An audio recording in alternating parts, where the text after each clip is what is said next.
Hello everyone, let's begin our guided tour. Welcome to the Museum of Museums. Museums have been a part of human history for over 2,000 years, but they weren't always like the ones we visit today. The history of museums is far older and much stranger than you might imagine. We'll start over here in the Greek wing. Our word museum comes from the Greek museon, temples built for the muses, the goddesses of the arts and the sciences. Supplicants asked the muses to keep watch over academics and grant ingenuity to those they deemed worthy. The temples were filled with offerings of sculptures, mosaics, complex scientific apparatuses, poetic and literary inscriptions, and any other tribute that would demonstrate a mortal's worthiness for divine inspiration. We have arrived at the Mesopotamian wing. The first museum was created in 530 BC in what is now Iraq, and the first curator was actually a princess. Enigaldi Nana started to collect and house Mesopotamian antiquities in Egigpar, her house.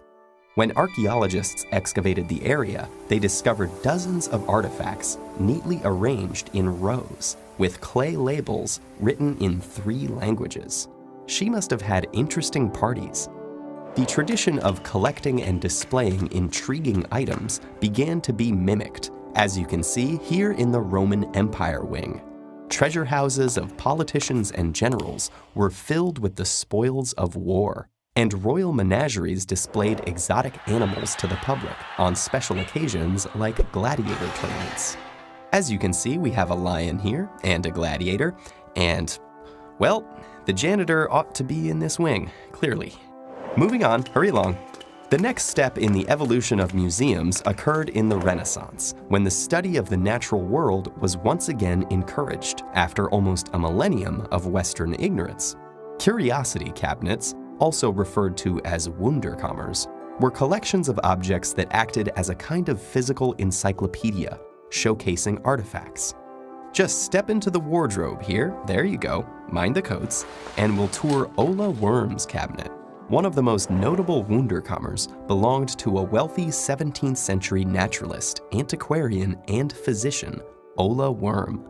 Ola Worm collected natural specimens, human skeletons, ancient runic texts, and artifacts from the New World. In other curiosity cabinets, you could find genetic anomalies, precious stones, works of art, and religious and historic relics. Oh my, you might not want to touch that. These cabinets were private, again, often in residencies, curated by their owners, rulers and aristocrats, as well as merchants and early scientists. Now, who hears a circus organ? In the 1840s, an enterprising young showman named Phineas T. Barnum purchased some of the more famous cabinets of curiosity from Europe and started Barnum's American Museum in New York City, a spectacular hodgepodge of zoo, lecture hall, wax museum, theater, and freak show that was known for its eclectic residents, such as bears, elephants, acrobats, giants, Siamese twins, a Fiji mermaid, and a bearded lady, along with a host of modern machinery and scientific instruments. Museums open to the public are a relatively new phenomenon. Before Barnum, the first public museums were only accessible by the upper and middle classes, and only on certain days. Visitors would have to apply to visit the museum in writing prior to admission, and only small groups could visit the museum each day.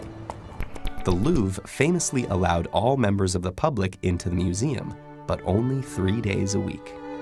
In the 19th century, the museum as we know it began to take shape. Institutions like the Smithsonian were started so that objects could be seen and studied, not just locked away. American museums in particular commissioned experiments and hired explorers to seek out and retrieve natural samples. Museums became centers for scholarship and artistic and scientific discovery. This is often called the museum age.